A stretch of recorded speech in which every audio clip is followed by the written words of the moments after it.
New Keone is editor Taiwan News, a journalist from Taiwan joining us right now. Keone, how do you look at the messaging from the Chinese Foreign Ministry, which is continuing even as their drills are ongoing?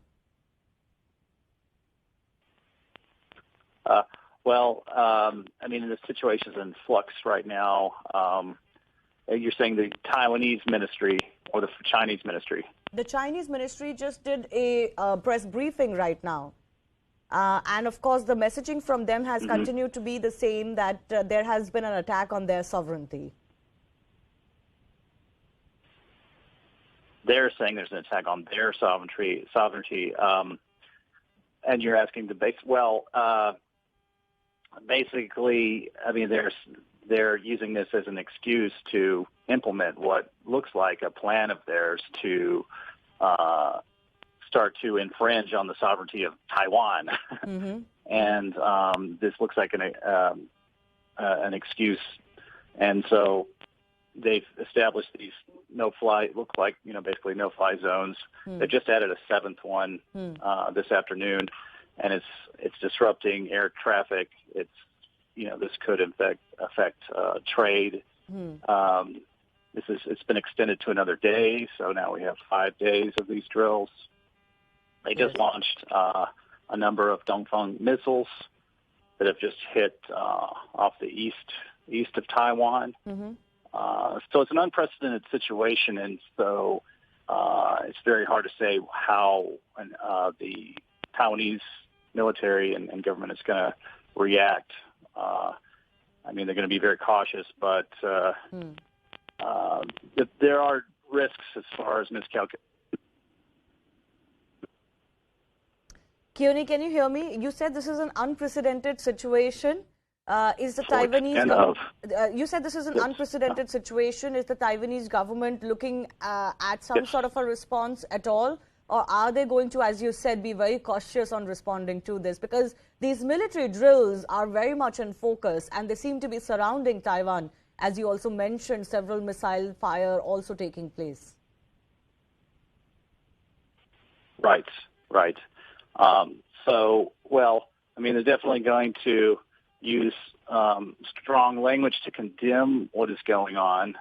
I think they definitely want to get the attention of the international community to get support, such as from the G7, from the U.S., regional powers like Japan. I think that's something that they're going to really have to rely on, because they're not going to be able to just they don't want to start a shooting war, so they can't confront these forces directly, other than just trying to scramble their fighter jets, for example, when aircraft come near. But when it comes to these missiles, it's going to be difficult for them to intercept them, or depending on the missiles that are being used. Apparently, some of these missiles are short range and difficult to detect, so it's hard for them to even try to intercept these things. Okay, finally, Keone, before I let you go, how real do you feel is the prospect that China could really escalate here and, as you said, use this Nancy Pelosi visit as an excuse to implement what has always been their plan? How real is that prospect, you think? Well, it's real. It's real, and I think what they think a possible scenario is that they continue to expand these no-fly zones, these live-fire zones, and try to, in effect, create what the Taiwanese military is calling a blockade. It's not a real blockade yet, but this could be something that could be expanded and extended.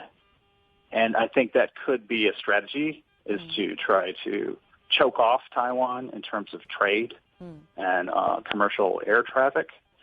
And this would, in their minds, force Taiwan to the negotiating table. This is what they're trying to achieve.